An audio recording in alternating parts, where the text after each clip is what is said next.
Great. Well, I think we're good to go. So, hello and welcome to the Rate My Apprenticeship and Mazars Apprenticeship webinar. My name is Nisha and I'm the Marketing Manager at Rate My Apprenticeship. For those of you who don't know me, my picture is on the screen now, so a big hello from me. As you know, we initially set out for this workshop to be a face-to-face event at Mazars head office. And of course, events have overtaken us as a result of that dreadful COVID-19. So we decided to do a webinar instead. We hope you and your loved ones are keeping well in these unprecedented times, and thank you so much for joining us today.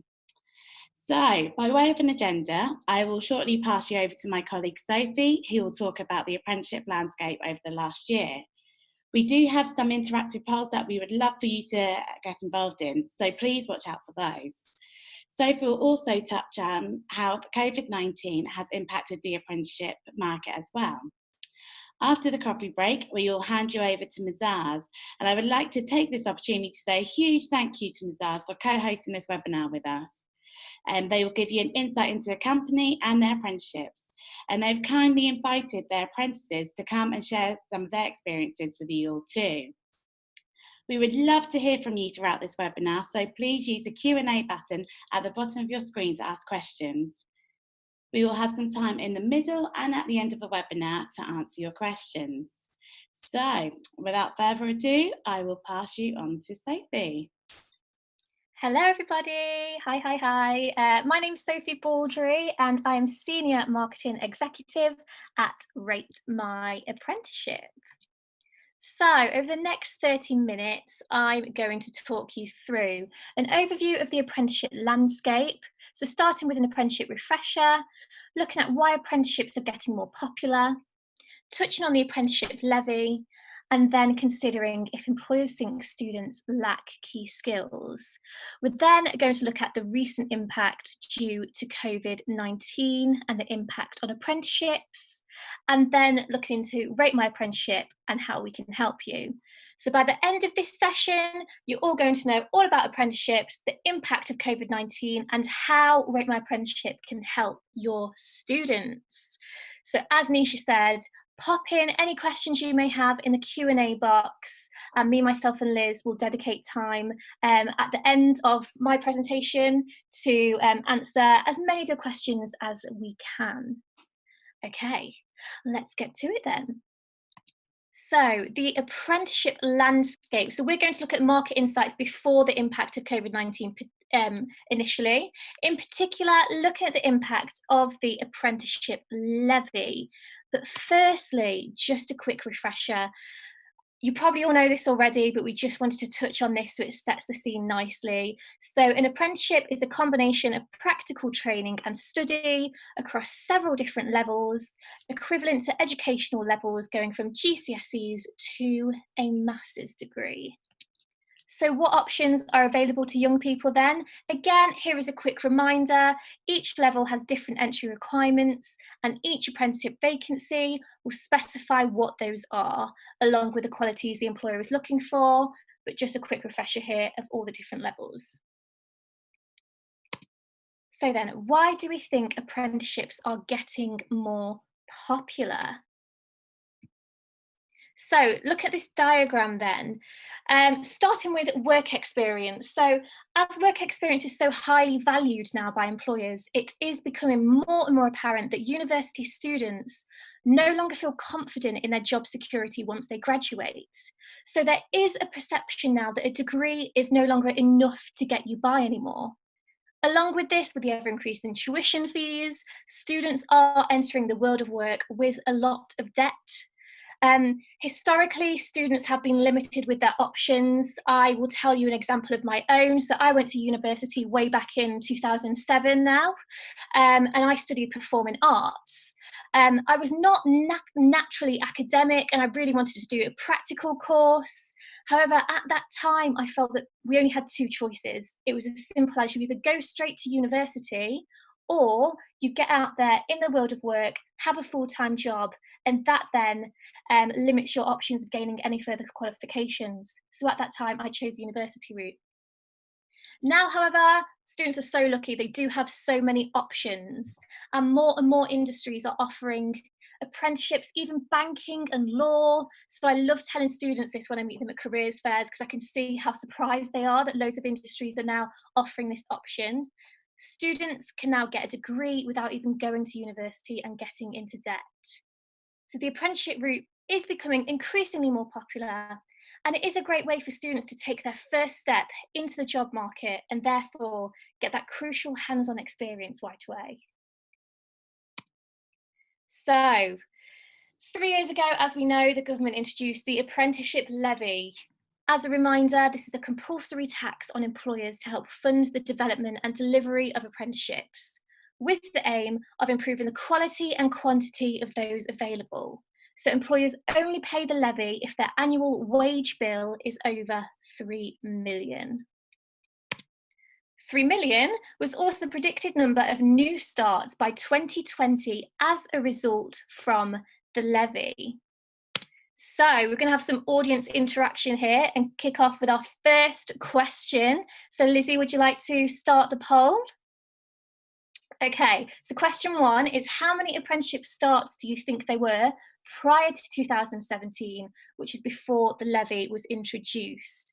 Do you think there was 305,000, 406,200, or 509,400?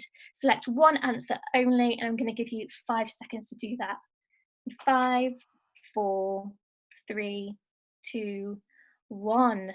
Lizzie, what were the results? Interesting. Okay, so the vast majority of you saying 305,000 then. Okay, well, let's have a look.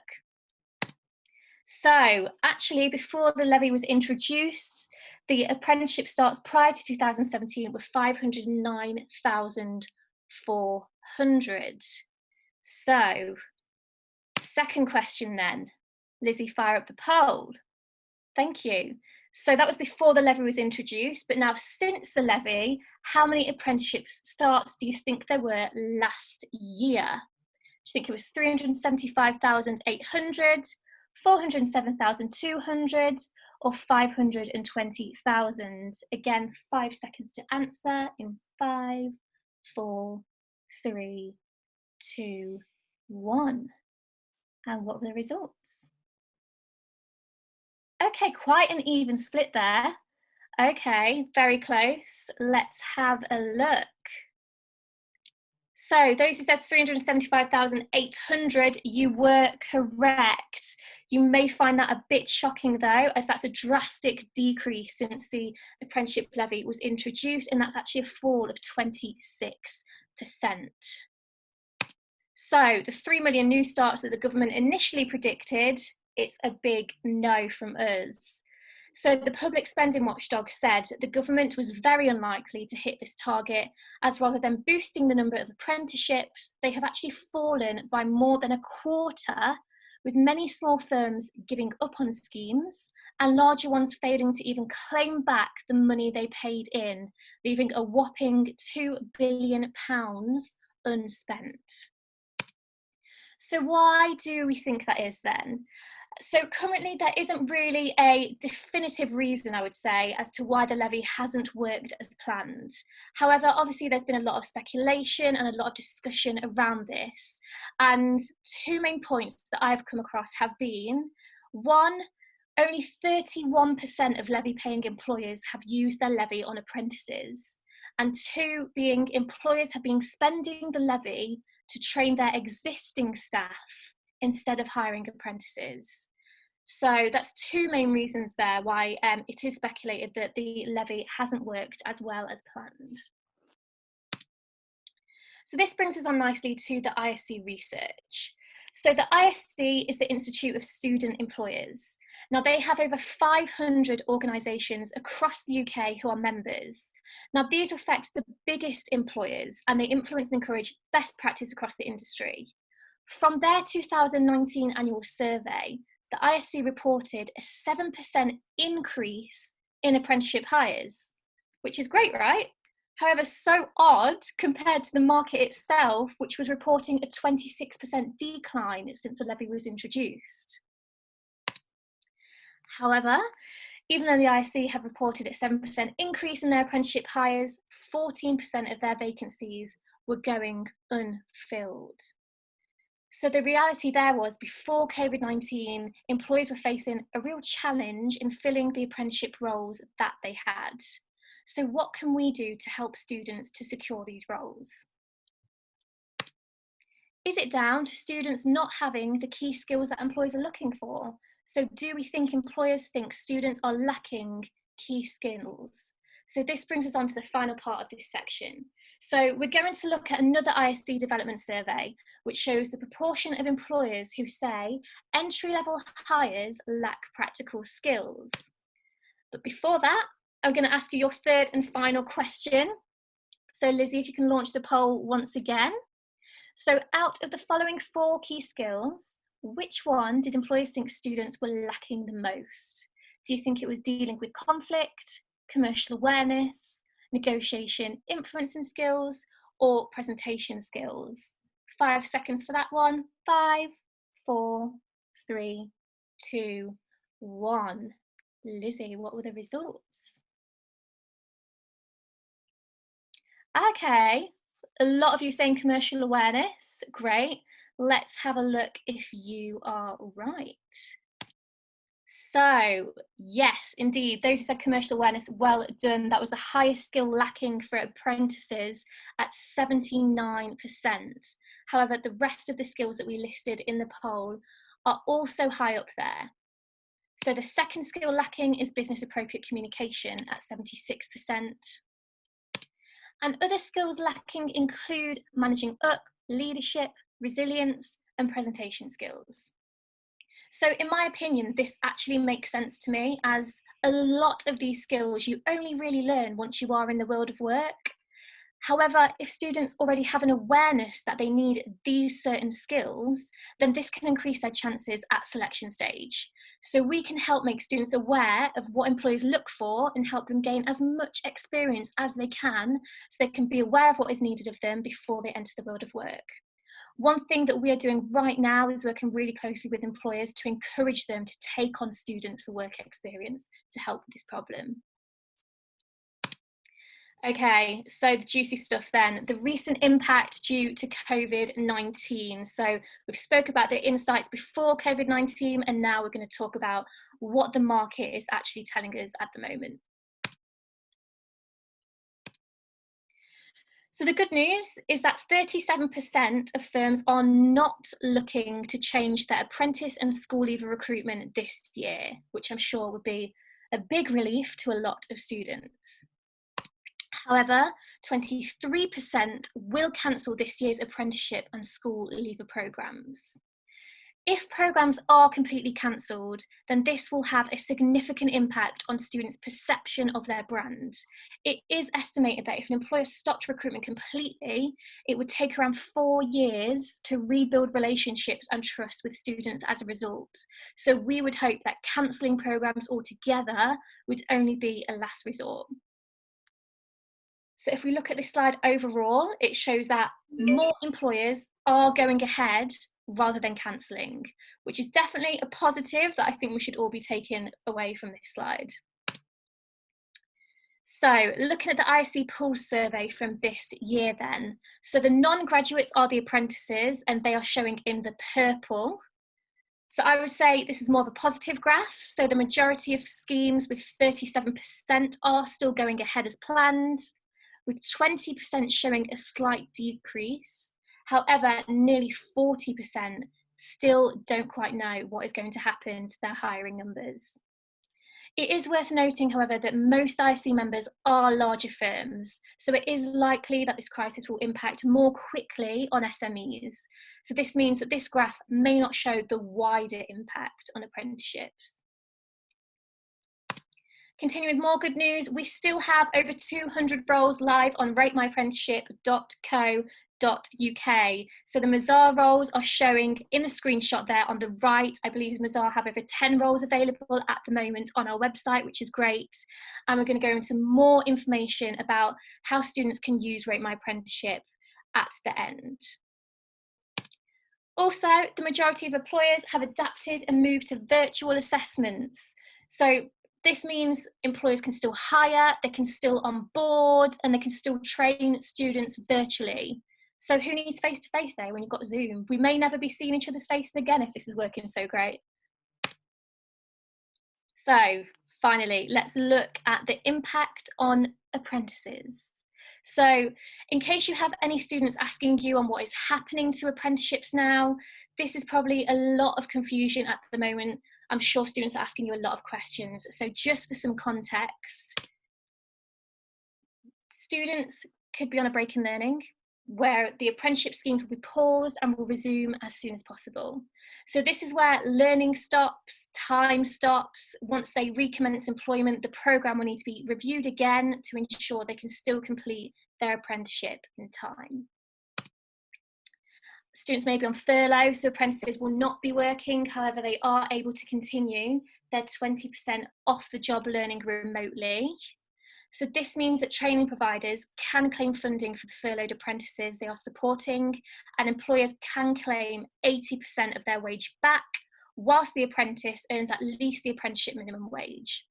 So the difference between being furloughed and having a break in learning being if the apprentice has been furloughed, then they can continue delivering the apprenticeship. Students may also be asked to take unpaid leave. So many employers who have planned to ask employees to take unpaid leave during this period will now be able to access the government's coronavirus job retention scheme and receive financial support to keep them employed. So students should definitely speak to their employers to understand whether they are still being asked to take unpaid leave or if their status is now considered to be furloughed.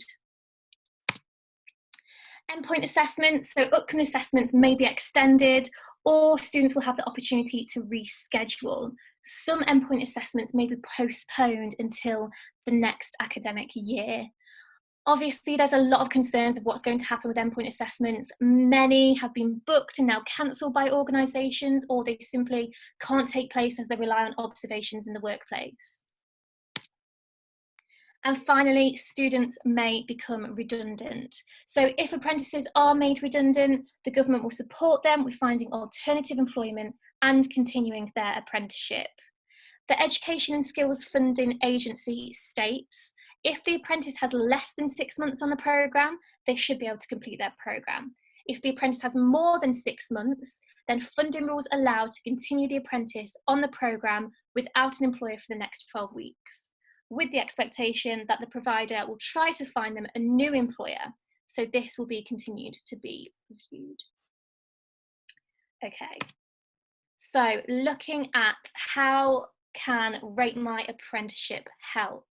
So as a business, we feel that it's more important than ever before to make sure that we are really providing young people with enough knowledge and resource to help them secure a career. So what we can do is continue to keep our students well informed, prepare them the best we can to ensure they have the right skills to continue into the world of work or to even make their first step into work. So how can we do that? So those who don't know much about Rate My Apprenticeship, I'm going to give you a bit of an overview.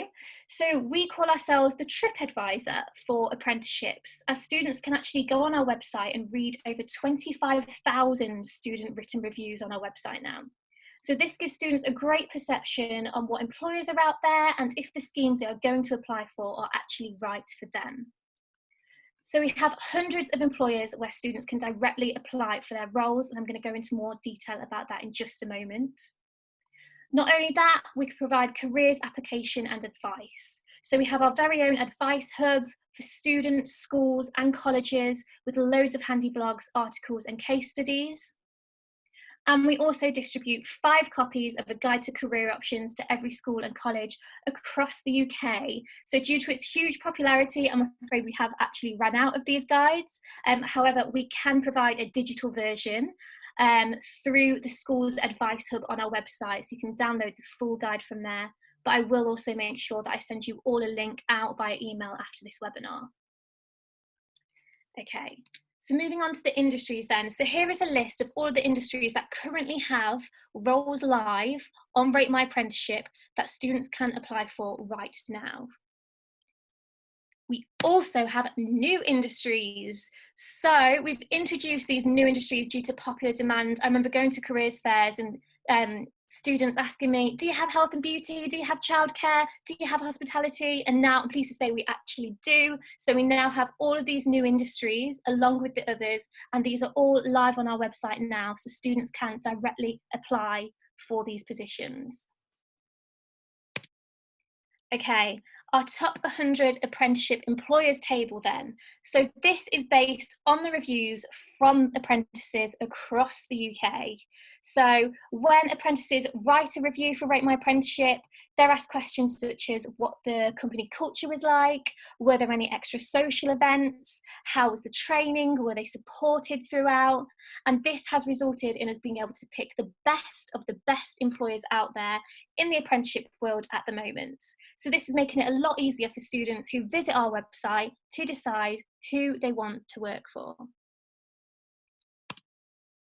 So we've also launched our very own COVID-19 advice zone. So this includes blogs for students to help them through isolation, industry updates, advice from careers advisors, and we keep updating this as often as we can. And as soon as further insights come through, we will update it. So make sure you keep your eyes peeled and notify your students about this section of our website. Okay, so how can we support you to help your students further?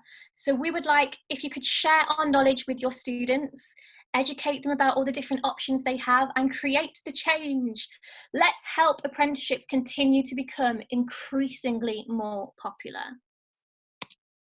So how we can support you further, I'm sure it's quite difficult keeping students engaged right now, which I completely understand. So we've actually created a Rate My Apprenticeship landing page. So students can directly sign up to Rate My Apprenticeship through your own platform. So you can add this to your school or college platform. So I'll make sure that I send you the link to this landing page after this webinar, so you can all add this where you feel best. And hopefully that can help out your students. Okay, and finally, I just want to let you know about the Rate My Apprenticeship Awards. So this is usually a face-to-face event, but obviously what's happening at the moment, we are going to move to a virtual event, but we're still going to have lots of exciting things in store for you. So those who don't know, these awards are to celebrate the outstanding achievements in the apprenticeship market. So whether you're an apprentice, an employer, a training provider, or a careers advisor. So careers advisors have 3 awards they can nominate in. So outstanding contribution to apprenticeships, best school and employer partnership, and best careers programme. So if you would like to find out more about the awards, or if you'd like to nominate for one of these awards, then please head over to ratemyapprenticeshipawards.co.uk. So the deadline to nominate is the 15th of May, and the awards will be a virtual event on the 20th of August. So we wish you all the best with your nominations.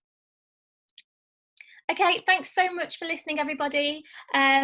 Yeah, I hope you found that really insightful. As Nisha mentioned, if you do have any questions, pop it in the Q&As. But in the meantime, I'm going to pass you back to the capable hands of Nisha. Oh, thanks so much for that, Soph. That was really insightful, as you said. So now we have a bit of time before the break for some questions. So if you have any other questions, please add them into the Q&A button below on your screens.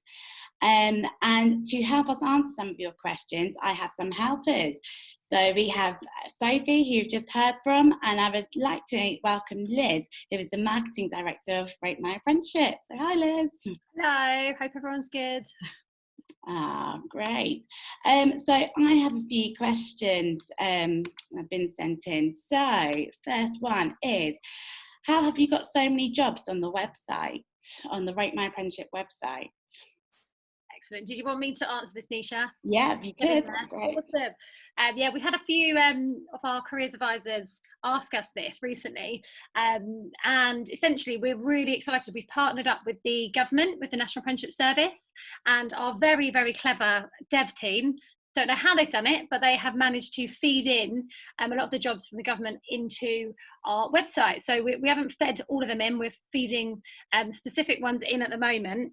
And I don't know about you, but I've had a lot of conversations with people over the last few years about the National Apprenticeship Service. It's not the best to use. So what we really wanted to do was make our platform the best and the best user experience for students and for yourselves, and really take more of those jobs to promote them. So yeah, that is why. Great, no, thank you for that. Another question is the Rate My Apprenticeship platform free to use? Should I take that? Yeah, go for it. Good question. My favourite question, because yes, it's absolutely free to use. So you can take advantage of all of our advice, all of our blogs, free for students, free for schools, free for colleges. Yeah. Brilliant, thank you. And as I said, if you've got any more questions, please add them to the Q&A button at the end of your screen. I've got a question about the awards. Can you just repeat the date and what is the format of the awards happening later this year? Oh, you're going to have to make me remember that now. Okay, so the deadline for nominations is the 15th of May, and the actual event will be on the 20th of August. So get that in your diaries. Should we? I was going to say it's a good question, because we are at the moment. Obviously, this is all come through all the COVID stuff right in the middle of when we were planning it. So the original awards date was the 20th of July, and I know a few of the attendees here have been to the awards. So it's always such a brilliant event to bring everyone together in the sector. So in terms of the virtual awards, we've got it on Thursday, the 20th of August, as Sophie just mentioned, and we are just playing around with the platforms. We might be using a Zoom and adding in videos. So yeah, all of that's being kind of done at the moment, but we'll make it as fun and exciting as possible. Oh, great stuff. So Mark Woodward has just said something on our chat saying it's not yeah, hi Mark. It's not a question as such, but it's just an appeal to everyone else taking part. So please promote this brilliant platform and offer your students the chance to choose properly between uni apprenticeships and degree apprenticeships. So thank you very much, Mark. I know you're an advocate for the Rate My Apprenticeship website and what we offer. So thank you. Thanks, Mark. Mark actually won an award, didn't he, last year at the RMA Awards? He did indeed, yes. Yeah, very well done. Yes, well done. We also have another question. So do you have a section on the website offering work experience vacancies? Yes, we do. On the filter, so if you go to the jobs page, you'll be able to filter by work experience. So as and when we have any opportunity, so there's quite a few schemes such as like EY, PwC, that have sort of insight weeks, as they call them, and that's what Sophie mentioned earlier. We really believe the more employees that can do that, and I think everyone on this call will probably agree, the more that we can have work experience opportunities to help students before making that big decision around an apprenticeship or around university, the better. So yes, we are working on that, and we want many more. That's great. Right. And I've got another question. So we work with a lot of industries. Is there any particular industries or employers that have are carrying on their apprenticeship schemes during this time, or has any got back to you saying that they're not carrying on? What was that, Nisha? Sorry. Oh, sorry. I was just saying, is there any employers that are carrying on that continue to carry on their schemes as planned, or is the COVID-19 having a big effect on the employers at the moment? Yeah, I think that's a really good question, and that's why I think Sophie's slides earlier, we were chatting about this content, it's so important, because ISE, they are a brilliant platform. They're essentially they represent they're a charity, and they represent all the big employers, or most of the big employers in the UK, and we work really closely with them. So we partner with them on a lot of things, and we do get a lot of our information from them. And I think the stats that you said earlier, so for around 40% aren't sure what's happening yet, so they're all in this kind of observation mode at the moment, just trying to look at what's happening and dealing with the bigger picture of their employers and working out what's happening. But I think the really great message that's coming out of it, that 37%, if I've got that right, Soph. That's correct. Yes, 37% are still carrying on, and that's definitely something that we want to shout about as much as possible. I think we're all in this for the first time together, so we don't know what's gonna happen soon. But ISC, they're actually doing another survey, believe it or not. I think they're going to try and do them every fortnight to really get a sense of what's happening quite quickly, because things do change. So we'll very much keep you up to date as soon as we know. But we're really excited to obviously continue to work with the employers we do, and early talent, our market, hopefully won't be affected as much as other markets, because that every company does need a lot of brilliant talent in the door. So yeah, that's all I've got for now. Oh no, that's great. No, it does seem quite a positive outlook. Got another question. So 16-year-old school leavers are getting more and more disappointed that the apprenticeships they are finding are for 18-plus-year-olds. So is there any more work being done to change the mindset of employers? Great question. Do you want me to go? Is anyone else? I can go again. I think that's, absolutely brilliant. I think there is a lot of apprenticeships that are at the lower level, and a lot of the employers, again, that we work with, I think at one stage we had more level 3 apprenticeships than we had for other apprenticeships during the year. We do have a lot of obviously degree and higher apprenticeships, so appreciate there are quite a few there, but we do have a lot for that lower level. So I would say the more that we can do, the more employers that we talk to, we are seeing that as something that they're very interested in. So hopefully we just can continue to do that, and the more work we can do with employers, because we have a big team at R&P who work with employers. We kind of get involved a little bit, but they're talking to employers all the time. So absolutely, the more that we can do to change that, the better. Oh, great. So I have more of a statement. It's so love that the degree is not enough anymore message, and the push on students expanding their commercial awareness. So it's a great time at the moment for students to go virtual and expand their knowledge, especially if exams are off the table at the moment. And I guess that's a great statement, and it's to see what students should be doing at this moment in time, when obviously they're not going to school and doing exams. And is there any other resources that we have or that they should use externally? Do we think in the market? Go on, Soph, have you got any others? I'd just say keep up to date. So we actually do newsletters every month to our student database, everyone who's signed up to Rate My Apprenticeship, and we provide them with as much knowledge as possible. So we give them employer knowledge, so we give them a bit of background, but we also give them details about the wider market as well.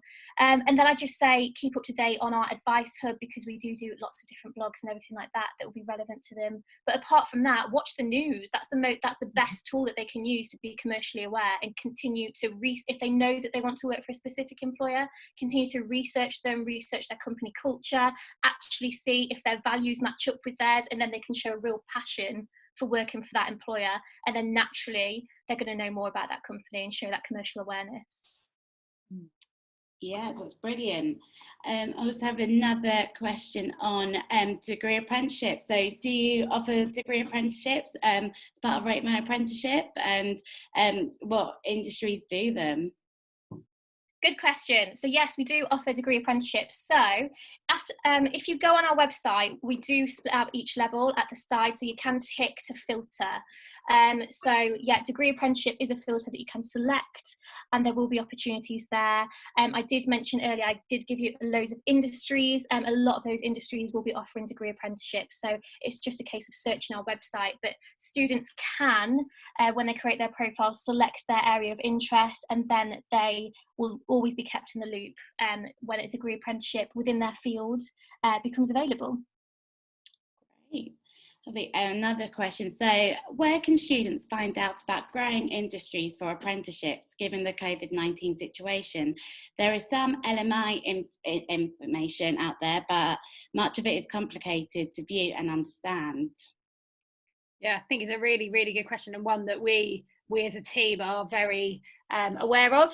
And I mean, for us, I would say what Sophie just said, we are constantly, our whole, obviously we've got a lot of different things that are going on at RMP as a whole, but Rate My Apprenticeship and the work we do there is so important to understand what's happening in the industry. So the more that we can get from all of our sources and then send out via our careers newsletter, I think that's probably one of the best ways for us to keep all of the information up to date with yourselves. And then our website as well, just trying to ensure that we can keep it up to date as much as possible. I would say, honestly, ISE, if you haven't signed up to them, go onto their website and have a look, because they are literally representing all of the employers who are recruiting early talent, and they've had a huge focus on apprenticeships. They actually changed their name. They were called something different. Oh, it's the Institute of Graduate Recruiters, and they actually changed their name a couple of years ago to Institute of Student Employers because of the huge focus on apprenticeships. So yeah, they're a huge place to look at. That's great. So another question is, would you recommend LinkedIn? And if so, what could students do best on there? Interesting. Yeah, I'd say I would always recommend LinkedIn. It shows that you are career conscious and you've got great connections on LinkedIn. LinkedIn's very popular for university students. I think that on the whole, the time where students are actually creating a profile, but I would encourage younger students to do that, so people who are looking for apprenticeships. And I think the best thing about LinkedIn is building your personal brand. So you can really set the scene for employers about who you are, what you're looking for, and what experience you're getting and what you're trying to reach out there and look for. So it's showing that you're career conscious, you're proactive, and employers can look at your profile and kind of see what you want, and they can really see attributes that they might want to recruit. So I definitely encourage younger students to get using LinkedIn. Yeah, it's great. And just to add, as a company, we use LinkedIn, and we also use the likes of Instagram, so Twitter and Facebook. So if you really encourage your students to go follow us on our platforms, then that would be great. And we share so much insightful information. For instance, on Instagram, we do things like takeover days with employers. We recommend the useful blogs for them, and yeah, really try to encourage them to find their correct path out there. Brilliant. So I think that's all the questions for now. And yeah, thank you very much for that. So now we're going to have a quick break. So please go and grab yourself a tea or coffee and go for a stretch your legs. And we will reconvene at 3 p.m. where I will welcome Mazars. So thank you, and see you in a bit. Right, I think most of you are back online now. So welcome back. We hope you had a lovely coffee break and had the chance to stretch your legs. So we are delighted to introduce our co-host Mazars. So Mazars will be talking to you about the apprenticeships that they run and the selection and recruitment processes. They have also invited their amazing apprentices who will come and share their experience with you at the end. Again, if you have any questions you'd like to ask Mazars or Rate My Apprenticeship, please use the question and answer button at the below on the end of your screen. So without further ado, I will pass you on to Kathleen and Miranda. Hi everyone, so I'm Kathleen, so I'll be running through a little bit about Mazars, and I'll shortly introduce my co-host Miranda. So you might be wondering what the background is there. So that is actually our London office where we would have been hosting this event if you guys had been able to attend. So I have picked a lovely picture of it on a sunny day. So now I'm just going to introduce kind of a little bit more about who I am, if my slides move, yeah, and also Miranda as well. So I'm Kathleen, so I kind of lead up on student recruitment at Mazars. So I've been at the firm for just about 4.5 years now. So kind of my role is to attract and recruit around 300 students each year nationally. and I will pass on to Miranda, who's going to quickly introduce who she is. Hello there, my name's Miranda Smith. As you can see, I'm Head of Professional Development. What that means is that I'm responsible for all our graduates and school leavers when they join Mazars, and looking after their whole development journey up until when they qualify. And upon qualification, I'm then responsible for technical training within the firm. So my background is that I am an auditor. I'm ACA qualified, but soon realised I probably talk too much to be an auditor. So yeah, I've got into training. So that's me. Thanks, Kathleen. No problem. So now I'm just going to give you a little bit of an overview of who Mazars are for anyone that might not be completely sure who we are.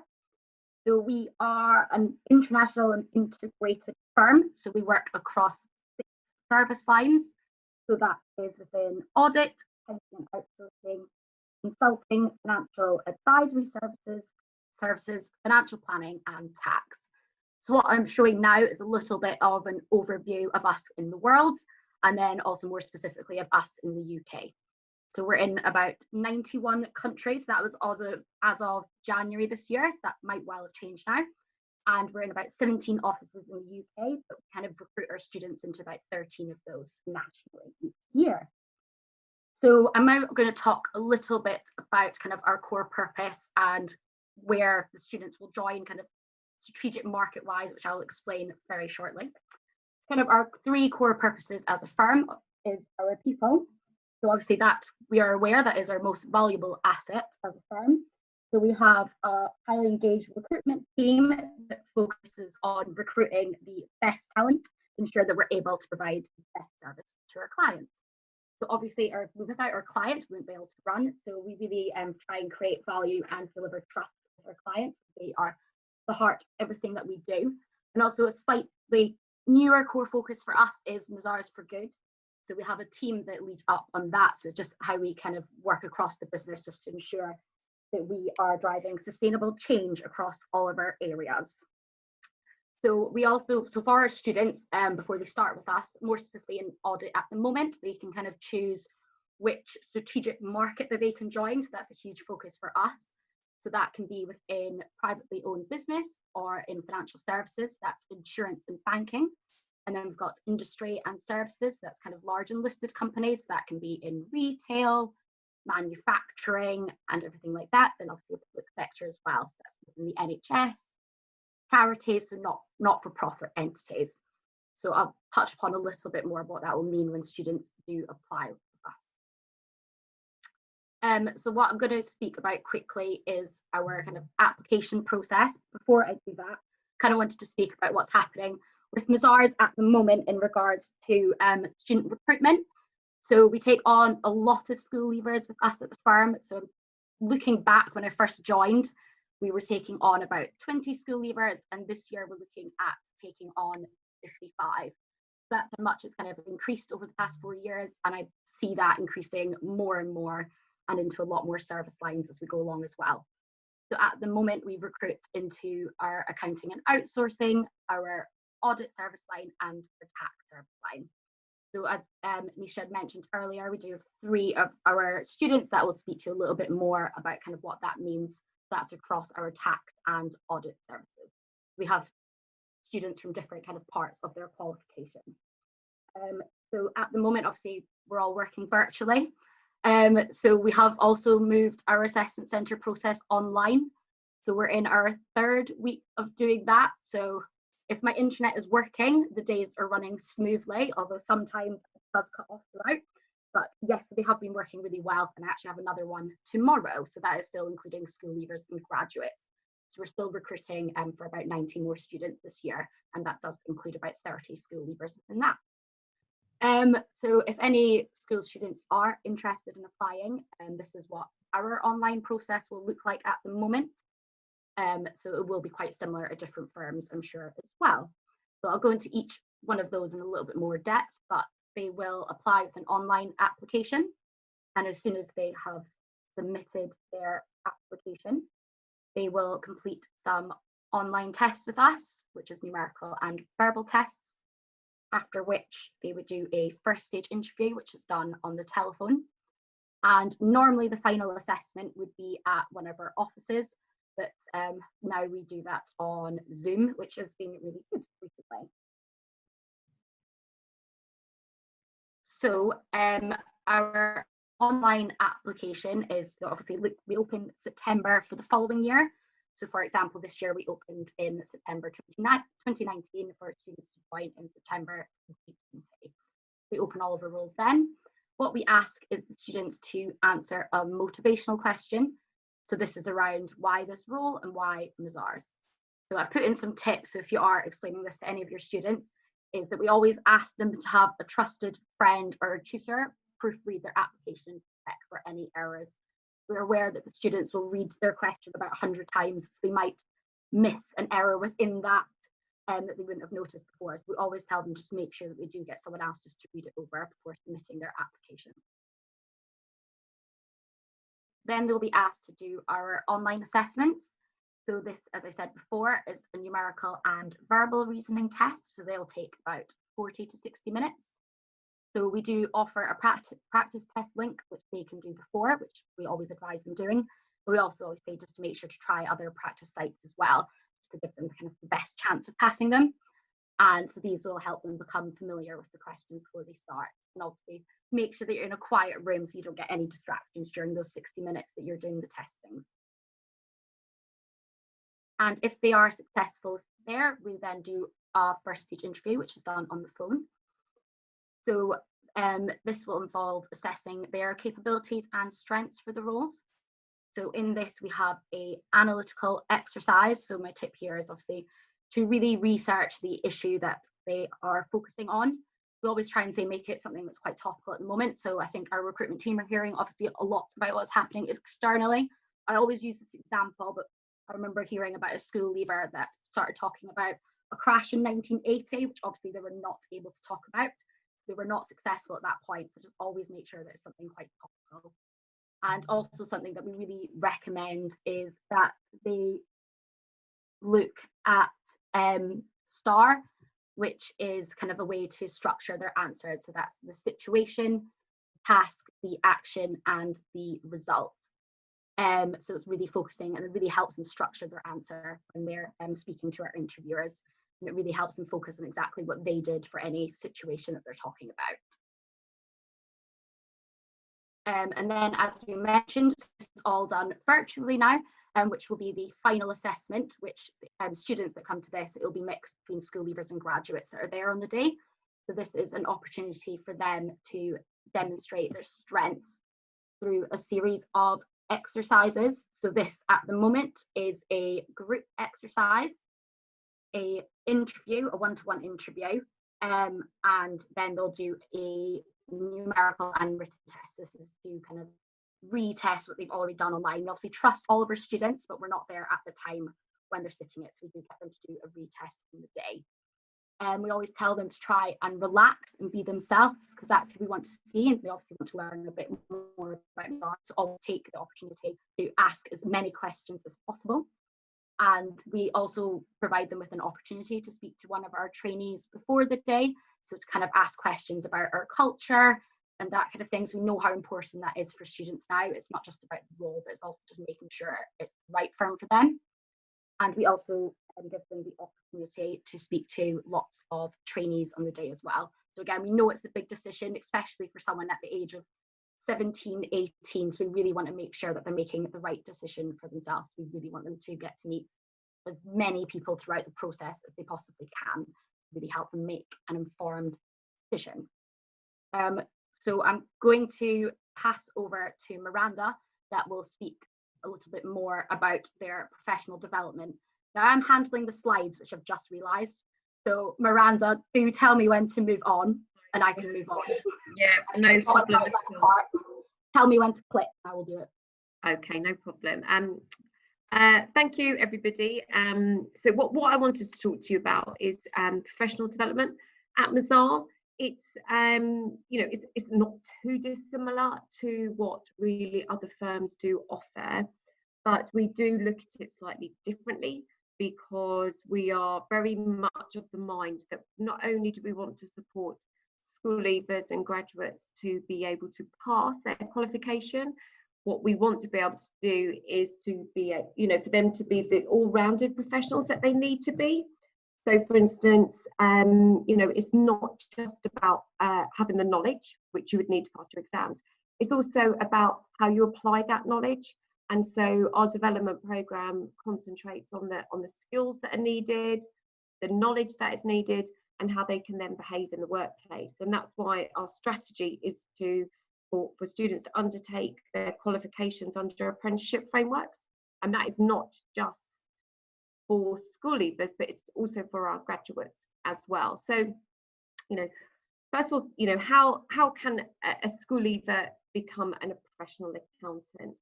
Well, there are three main elements to this. You can start clicking these now, Kathleen, please. A school leaver or a grad would need work experience. Have you fallen asleep? There we go. Work experience. You need to be able to pass exams. And also, finally, the third point is coming up. You do need certain skills and behaviours. So work experience is so important. We can teach people how to do a bank rec, for instance, until the cows come home. You can teach that, but what's really, really important is that you can demonstrate how you do that. It's like driving a car as well. The more you practice, you'll get. The work experience is absolutely vital for this, and be able to facilitate that to the best way it can possibly be. We also provide training to our seniors and our manager team to provide that coaching and that mentoring to really make work experience as valuable as possible. You also need certain skills and behaviours to be the best professional accountant you can possibly be. So again, we have a structured skills programme in place that will take school leavers right the way through their 4 years. The things that we look at mainly are teams. So how do you work effectively in a team? How can you lead teams? And then that client interaction as well. Really important to be able to behave professionally and also deal with our clients and be those trusted advisors to our clients. And I have put this down last because about passing exams. I think when we have school leavers and grads come into business, their main objective is, I want to get my qualification. And when I get my qualification, then that's it. I'm the done deal. I'm the finished article. And what we found that actually those that come in, to the organisation with that attitude, very rarely are the finished article at that stage. We really try to embed a desire and a curiosity for that lifelong learning, because really after you pass your exams, it is the start of that journey. Kathleen, do you want to click on to the next slide, please? So a little bit more then about the work experience that school leavers would undertake. So if a school leaver, say, were to come in on a 4-year programme, so what we find is the school leaver programmes are longer. And the main reason for that is because of those independent learning skills that a school leaver would have. So grads would come in after 3 years, really pushing themselves within their degree rather than that spoon-fed modular approach for A-levels. So what we want to do is to really get them to mature, embed, understand what professional life is. So their work experience programme is a little bit longer. For a lot of the qualifications that they would undertake, there's also minimum requirements that would be needed for relevant work experience as well. So it does demonstrate that need to practice and what they're being taught in their exams. An example of that would be if a school leaver were to come in as doing ACA, which is the Chartered Accountancy exams, they would need 450 days work experience over their 4-year period, which is completely doable. So, that really demonstrates to the ICAW that not only can they pass their exams, but they have been working on client sites, they have been demonstrating how they can apply their knowledge, which is really, really important. And we will expect students to be going out to clients from day one. they are not going to be in the office doing photocopying. They're not going to be in the office making tea and coffee. They will be out at client sites from day one, adding value to the business as well. And that's extremely important. Do you want to go into the next slide, please? Kathleen? Thank you. So skills and behaviours, those of you that are familiar with apprenticeship programs will see that this does form part of an apprenticeship standard, which is school leavers and grads will need to be able to demonstrate a good knowledge of the technical side of their role, but also those skills and behaviours. So we have a programme in place where that we would train that internally. We expect students to practice and use those skills. We work with our tuition provider as well, and our main tuition provider is BPP, and they would also coach students within those skills and behaviours as well. And then at the end of their apprenticeship, they would need to produce a piece of work, which is a project plan, which is a demonstration of those skills and behaviours. Sort of skills and behaviours that we, as I've mentioned previously, we would train students in, and we would expect to see would be professional communication skills, both written and verbal. We'd expect great teamwork. There's not a day goes by when we're working in silos. We are constantly working at teams in Mazars, and we expect that behaviour as well. Even in my role, my team is the professional development team, but we cross over almost on a daily basis, for instance, with the recruitment team and Kathleen. So we really do expect a high level of collaboration. And so, yeah, we train students up, but we expect them to demonstrate it as well. Do you want to go on to the next slide, please, Kathleen? Now, this looks really complicated. I'm not going to talk through it, but what it does demonstrate is that at Mazars, there is a range of qualifications that we would support school leavers in. The qualification that they would undertake would be because there's a business need for it, and it aligns really to the training that's needed for the role that they do. So I won't talk through it in detail, but let me just give you an example. So AAT, so that is a school leaver programme. And that aligns to our accounting and our outsourcing team. So AAT is your accounting technician, and it's a level 3/4 qualification. So that what we've done there is it's a level 4, which is similar to the first year of a university degree, but we've added in level 3 content because we know that a lot of school leavers will come in with no accounting knowledge. A lot of grads come in with no accounting knowledge, but that's a different category. So they've come in with no accounting knowledge, and we make sure that we train them up over 18 months to achieve their AAT qualification. And the support for them would be given from their line manager, who would be working in the same team as them. There's then an opportunity to go on and do the ACCA, which would be a level 7 qualification. What's really exciting about the progress that we've made at Mazars is last year we also introduced, you'll see over to the right hand side, a DTS qualification. So that's Digital and Tech Solutions, and that is a degree apprenticeship that we run. So we started that this year, and coming up in September we're also introducing a master's qualification there as well. So we're always reviewing, we're always looking at the right qualification for the business to be able, to support the graduates and the school leavers through. You'll see that the qualification lengths are also different down the bottom. For the ICAW, which is to become a chartered accountant, our school leavers would come in and do a 4-year programme, whereas the grads would do 3.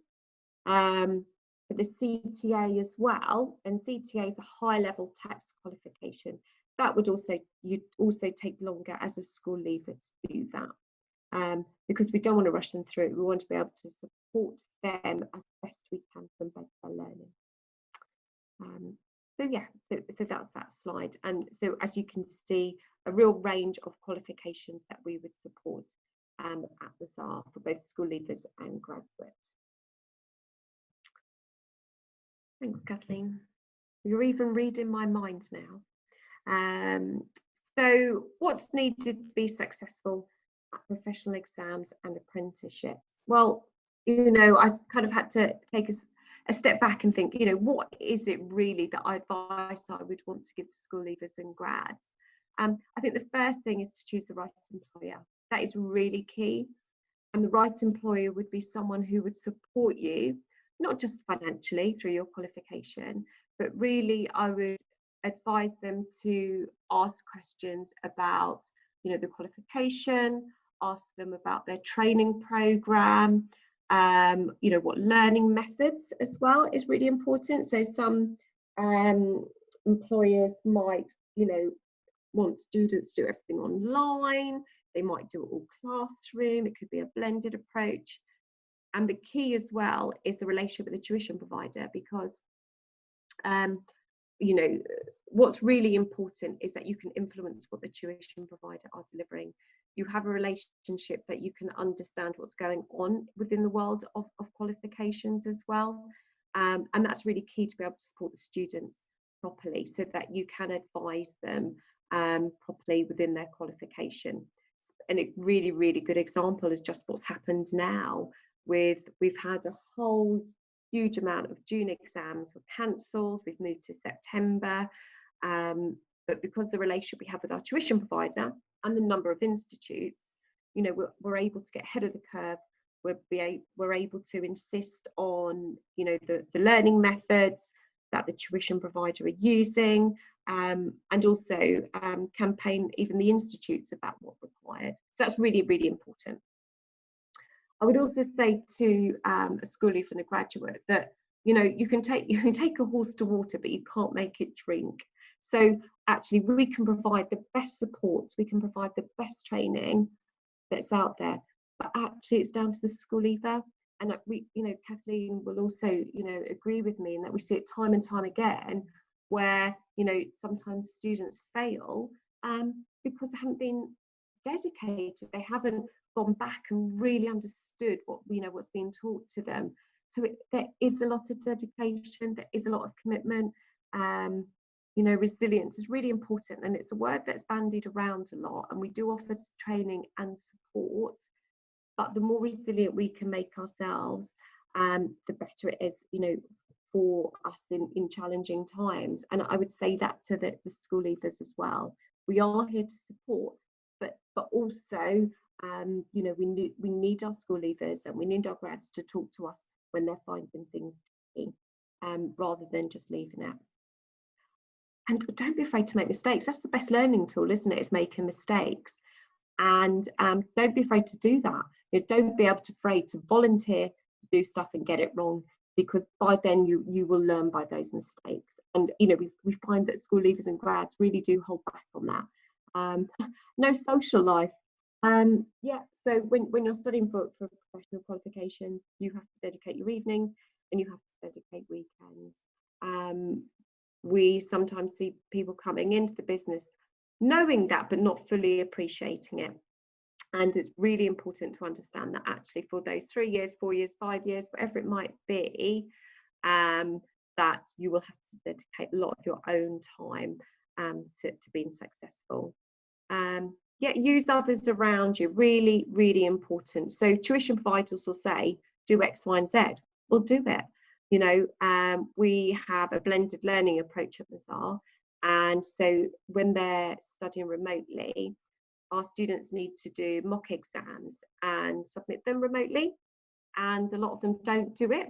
But actually, no matter how many times I say, you know, there's a 20% more chance of you passing if you do it, I don't know, they seem to think that they know better, and all of a sudden that they could fail then. But actually, so do what you're told to do, because there's a wealth of experience at Mazars, and that advice will really help them get through. And the most important thing is to reach out to line managers, to the people that are there to support you, to us, to the tuition providers, because there's a wealth of support available for school leavers and for graduates as well within their career and within their professional development. The next slide, Kathleen, please. So as I said at the beginning, the majority of our qualifications are undertaken within an apprenticeship framework. The main reason for that is historically Mazars have always been really, really strong at providing skills and behaviours training. And so it seemed like a natural progression that we would undertake the qualification part under that framework. And so we don't have any problems at all meeting the compliance elements of this. For instance, 20% off the job training. You know, we didn't have to add anything to our programs because we naturally offer that training. The framework and the requirements, the skills and behaviours requirements, again, we already offer training there. But what allowed us to do is formalise our processes and those requirements as well. For us, it's not good enough to know the what, either knowledge. What's really important is you know how as well. So how to communicate with your client when you've discovered that there might be an error when you've been auditing. How do you go about talking to them about it? That's what's really important, and that's what the apprenticeship and the development programme at Mazars will help students and support them within there. That's the end of my presentation. Kathleen, can I hand back over to you then? Thank you so much, Miranda. I think we have some of our current apprenticeships on call, I hope. So we have a panel with our apprentices. So you'll hear from Gurdat, who recently qualified. He'll definitely be able to tell you for sure. But he's obviously now an assistant manager within our financial services team. Then we've got Becky, who's partway through her qualification in audit. And then we've also got Tommy, who started a couple of years ago within our tax team. So you'll shortly hear from them and kind of how they've experienced being a school leaver with us, and a little bit more about their job and kind of how it's worked joining us as a school leaver. Are they on the line? Yep, I'm here. Yep. Yep. Brilliant. So should we start in order then? So let's start with Gurdat then. Yep. So I obviously joined a few years ago. I think I should say 2016, but my bad. Sorry, Gurdat. No, it's fine. So I've been here just over 3.5 years. I'm in the London office, and I'm primarily working on insurance clients in external audit. Now, I joined with the graduates and went to college with them and had the same training as them. So that aspect of work with starting Mazars was pretty much the same as the graduates. But then I had to, at the time I had to do some extra coursework. I was on the level 4 scheme, and that meant that I was developing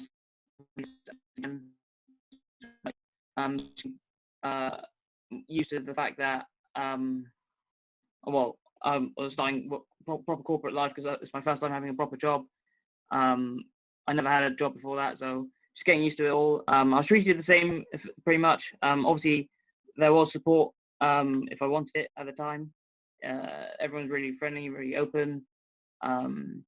Because the way audit naturally is that most people there who joined with me also didn't have a putting things up together, and that meant we were doing the same things in our role. So our actual job, day-to-day tasks were pretty much the same as the graduates.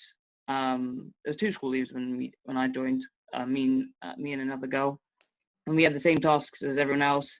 We just had the extra coursework to do at that time. Apprentices, but yeah, so I joined as to do the ACA, and I fortunately passed all first time. But that was just because I think a really important thing was for me was that I figured out my own way of studying, and I think it's particularly difficult for school leavers because they miss out on that experience at university when they had to figure out how they work and how they study by themselves. But I found my own rhythm. value. And it is a step up of the exam. So I did appreciate that, and I did acknowledge that, and I tried to stick to my own game plan and try not to listen too much what other people did, like what they were doing. Obviously we shared notes and we shared ideas, we shared thoughts, but I primarily stick to what I was doing, what I thought worked for me best, and I did follow what our tuition provider BPP suggested to us. I did the steps. I followed what Mazars recommended, and just it works out. They've got a plan, and if you follow a plan, it does work out. You just have to put in a shift yourself, and obviously balancing work and studying at the same time is difficult. And I figured out a way which worked for me, because I can do both at the same time.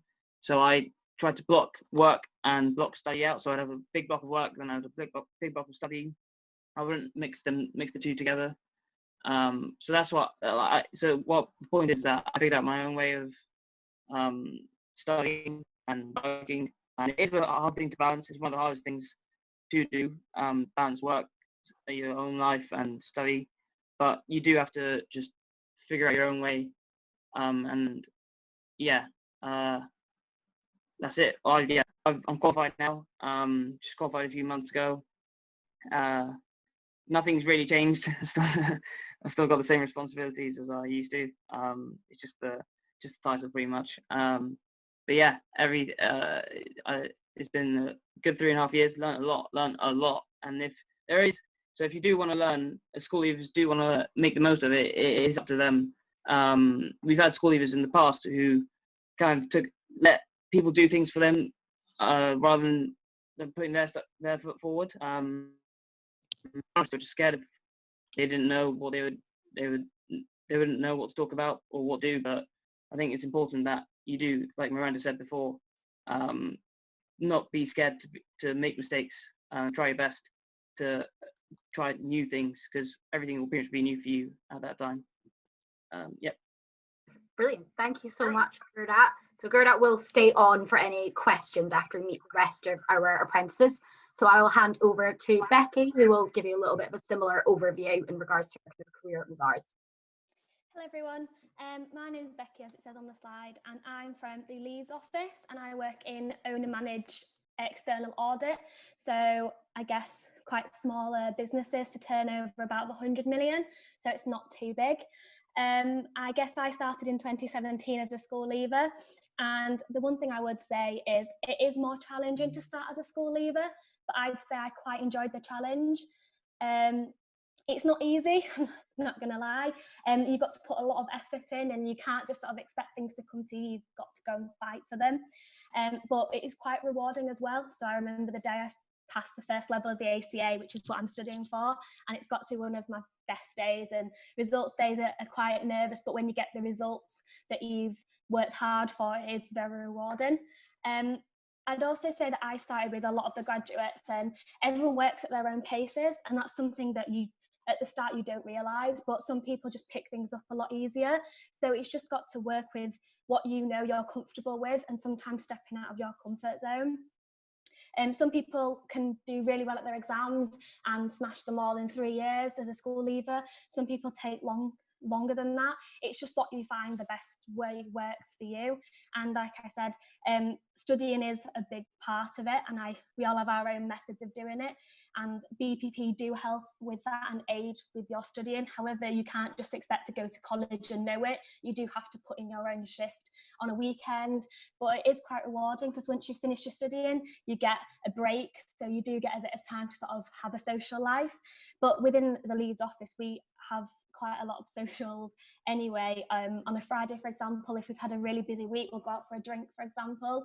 So I think there is definitely, you are expected to work hard, but you do also get some time to sort of kick back and chat to colleagues. And I mean, the best advice I would give is not just don't do it alone. There's always somebody there that will help and someone to talk to, and I find that really helpful in the Leeds office. If I'm struggling with some part of the exam, for example, I know somebody in the Leeds office is always willing to help, and there's always support there, because it is difficult as a school leaver.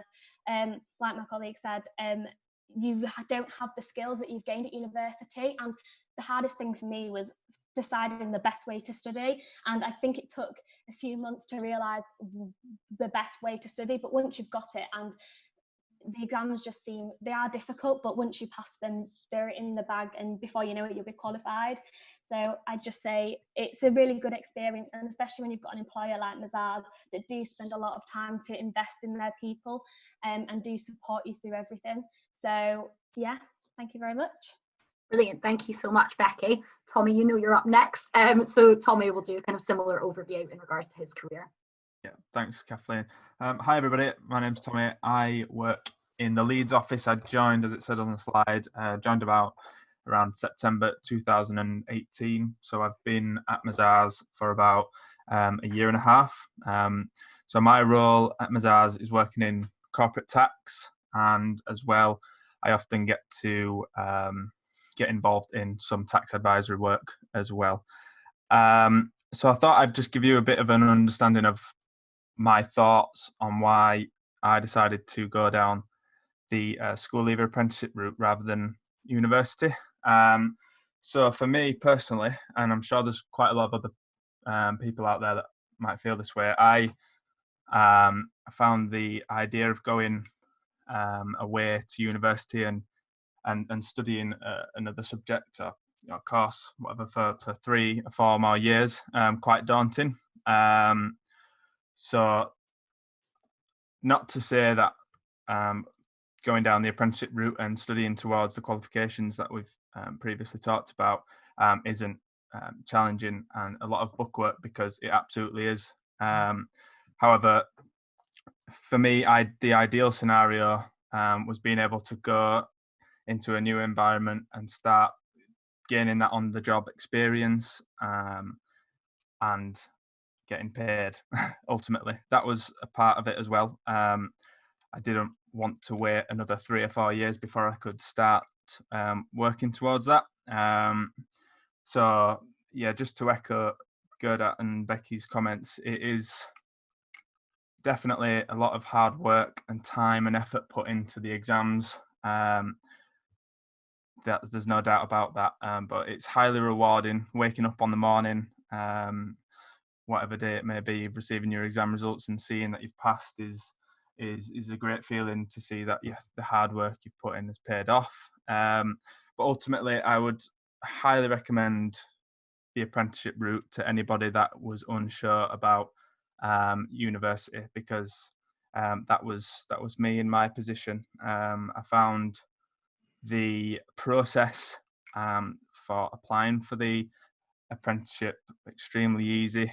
Went through the steps and was thankfully offered the job here, and ever since I've extremely enjoyed it, gaining the experience and the knowledge that I have over the year and a half that I've been here. I've progressed a lot more than what I thought I would do for such little time at the firm, which is a great feeling as well. So like I said, I'd highly recommend an apprenticeship for anybody that is not completely sure about university. So yeah, thanks for listening, guys.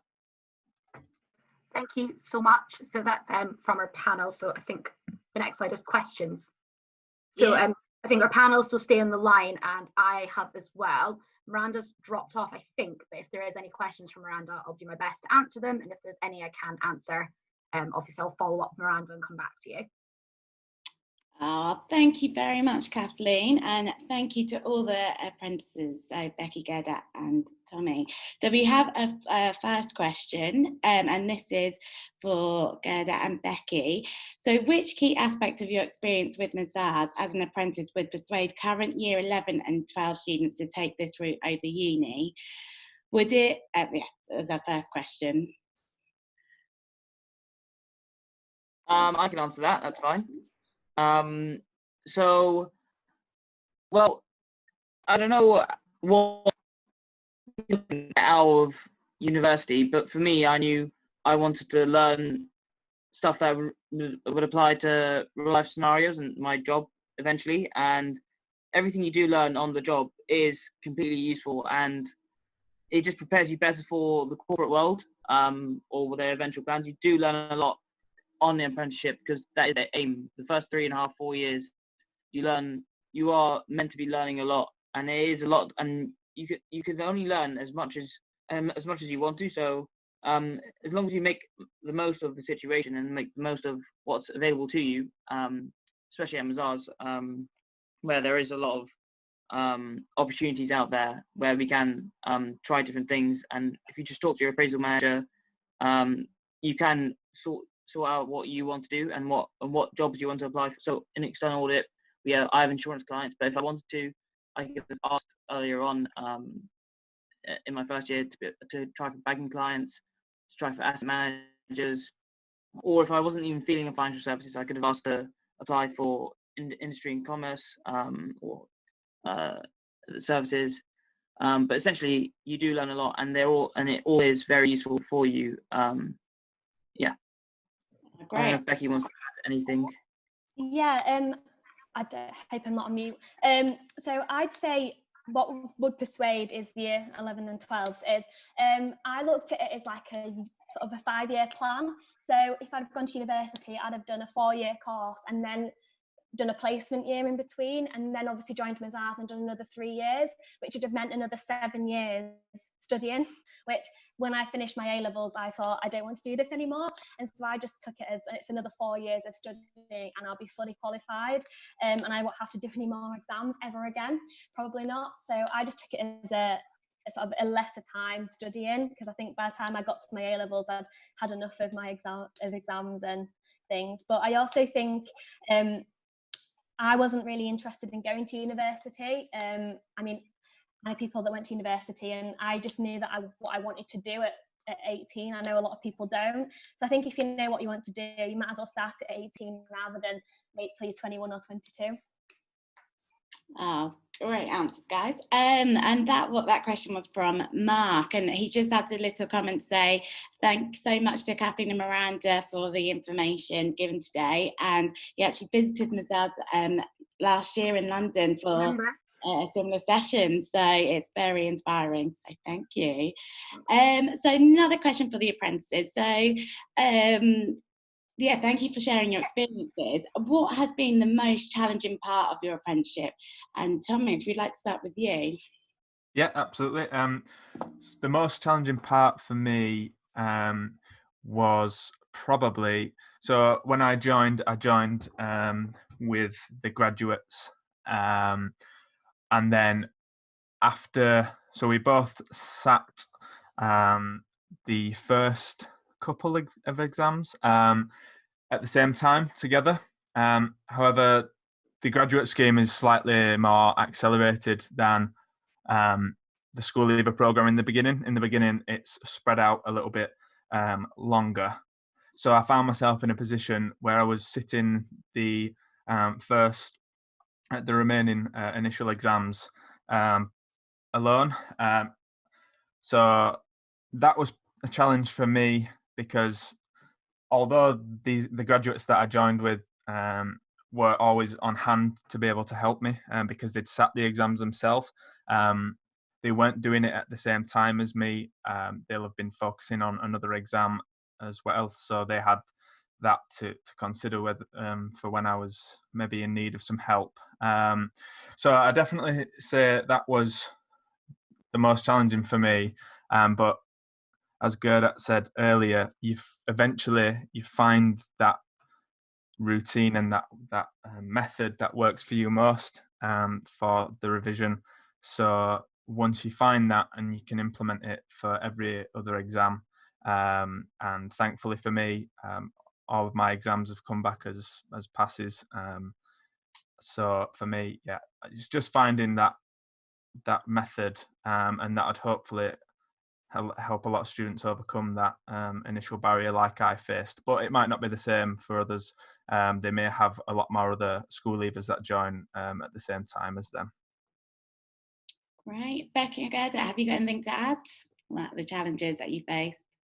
I'd say the biggest challenge, sorry, I was going to say the biggest challenge for me was probably juggling working full time and studying, because even throughout like my A-levels and school I did have a part-time job, but it wasn't as intense as, like, for example, you'd go to work, you'd do your 9 while 5, for example, and then you'd have to come home and then study for an hour or two after work coming up to exams. And at first I found that really tough, just sort of get my head around. And I think, well, as time went on, I realised that it wasn't as bad as I thought. But when I first started, it was like, oh no, I'm going to have to spend 2 hours a day revising. And as long as you do quality revision rather than quantity revision, I think you can, as long as you're doing that. I think that was a challenge at the start. And I think that people I didn't realise at the start that you get thrown in at the deep end. You literally start and then you are sitting exams straight away. So that was a challenge that I found.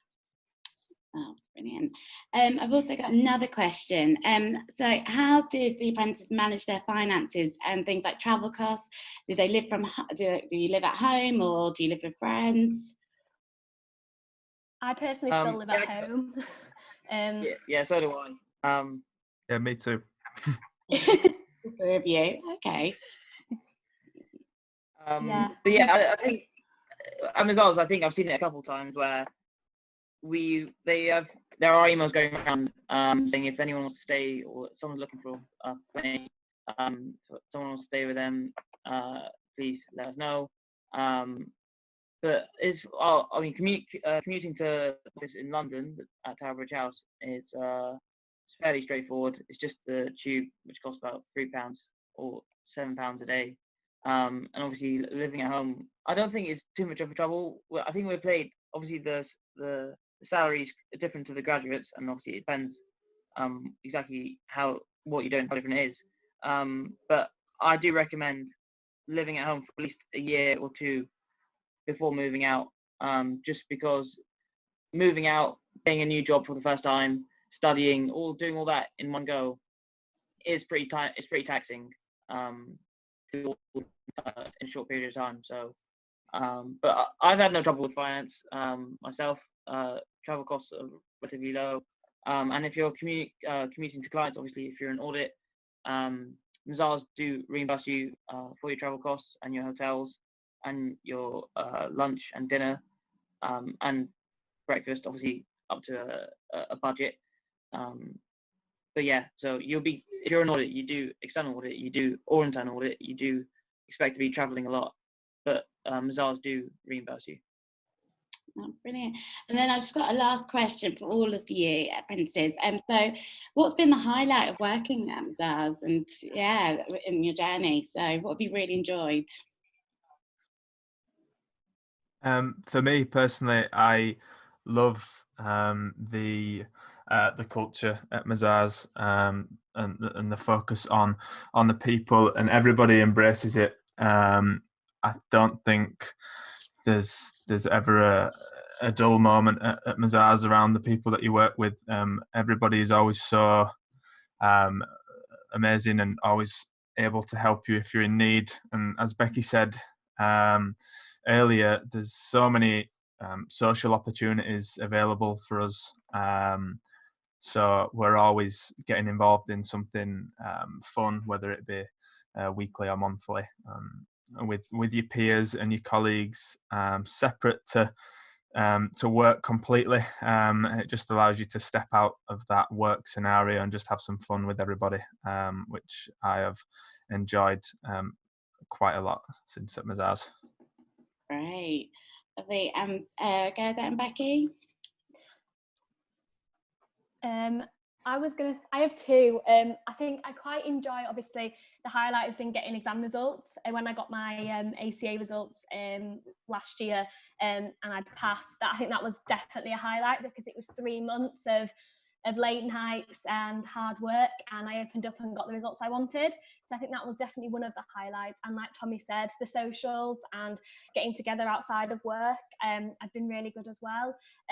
We did karaoke only a few months ago, and it was a really good night. And it's just sort of, especially when all the new starters join, we do try and make everyone feel as welcome as possible. Just because it is very daunting starting at a new firm, and we've all been through that and understood that. So I think a highlight is when we have all office socials, or we just do something as a team just to sort of build rapport and just sort of keep everyone motivated. Brilliant. And Gerda? Yep. Something specific about Mazars is that, like Tommy and Becky have both mentioned, the people here are genuinely fantastic. I think it's just because of who we hire, who we choose to hire.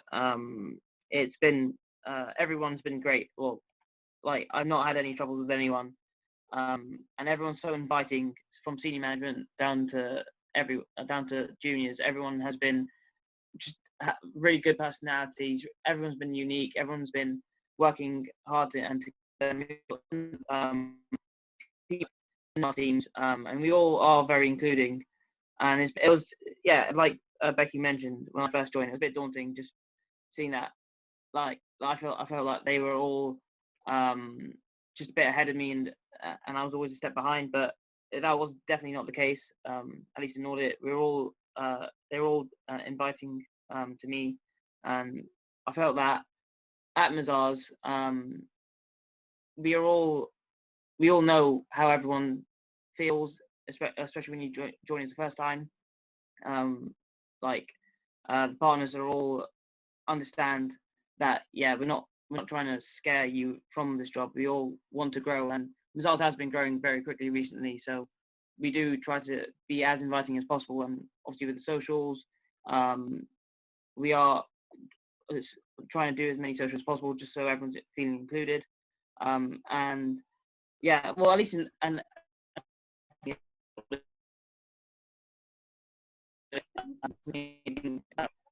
audit, we just get to interact with lots of different people and lots of different personalities, which is always exciting.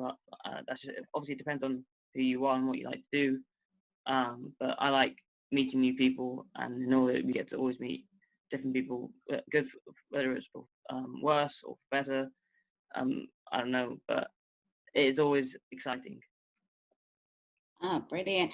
Well, it looks like you've all had so much fun and learnt so much during your apprentices. So thank you so much for sharing experiences. I just have a few questions for Kathleen now. Is Kathleen there? You're here? Can you hear me? Yep, I can hear you. Yeah. Okay, brilliant. Sorry. No worries. So I have a question. So what process will the company use to select applicants now, as there are no exam grades to guide them? So we're just kind of going with the guidance of the government, I suppose. So for our school leavers, I've spoken to a couple of them. So it sounds like it's heading towards their predicted grades and how they're performing in the classroom as well.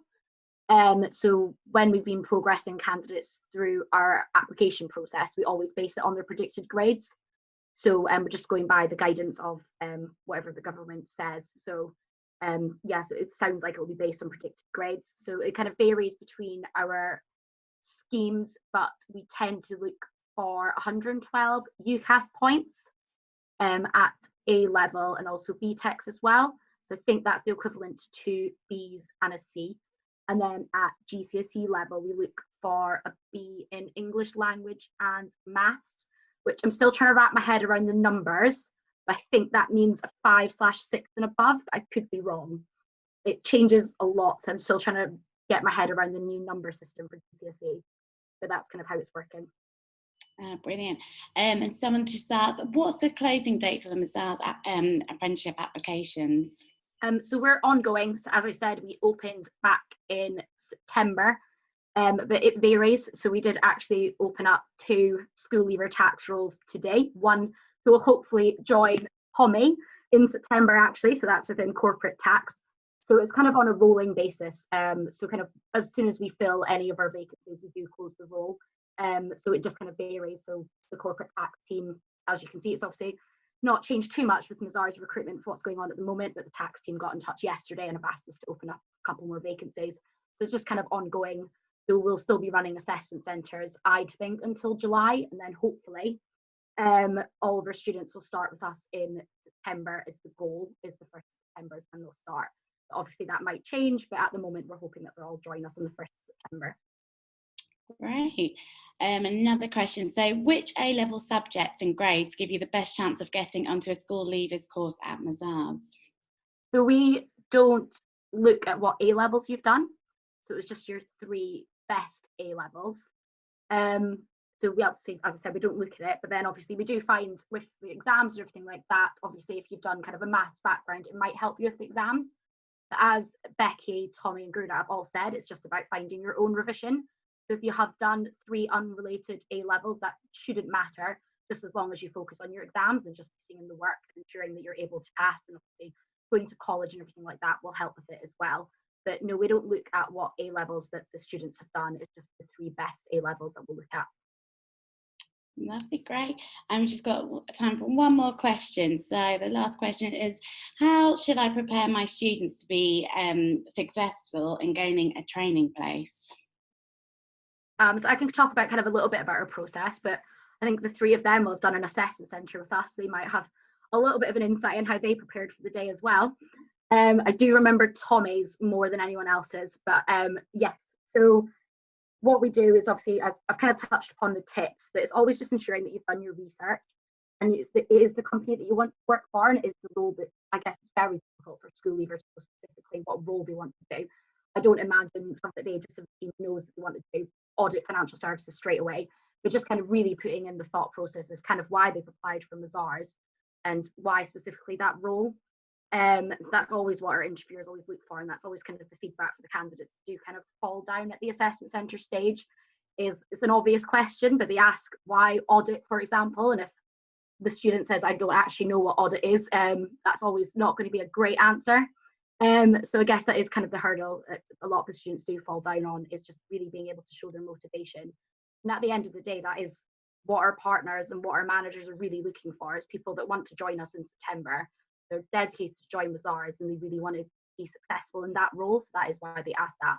I don't know if Tommy, Becky or Gerda might be able to give a little bit of an insight. I remember Tommy's assessment centre back in the Leeds office. I don't know whether you could give a little bit of hint on how you prep for that day, Tommy.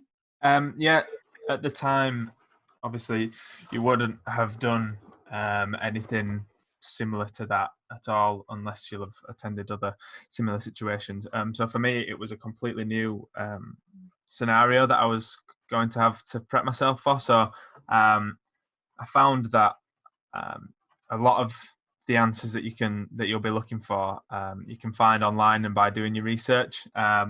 So I put numerous hours into the preparation of looking at the structure of how the assessment day was going to be. I also had a look at there's multiple online forums and discussions other students have created that you can find some really good tips on how to best present yourself and any tips that you can use on the day. But as much as the tips and preparation and help you, I think the main thing to remember would be to ultimately just be yourself. They're looking for the person inside of you that they're interviewing. So if you can just be yourself completely, I think that'll give you one of the best shots at being recognised and put forward for the job. Yeah, I completely agree with what Tommy said there. We always get someone to do a welcome in the morning, and that's what we always ask the students to do, is just really be yourself. Because if you're not being your authentic self when you do start with us, it might end up not being the right firm for you and not the right fit. So it is really just about showing yourself and really asking the questions to be able to help you make an informed decision about whether it's the right firm for them and whether obviously they're the right candidate for us as well. Oh, thank you very much for that. So that brings us to an end to the webinar, and we just want to take this opportunity to say thank you so much for attending this webinar today. We hope you found it both insightful and helpful, and we'd also like to say a huge thank you to everyone at Mazars for co-hosting this webinar with us. We will of course send the presentation along with the bits Sophie mentioned to you earlier on in an email, so please watch out for that. And we hope you enjoy the rest of your afternoon, and hopefully we'll speak very soon. So thank you and goodbye.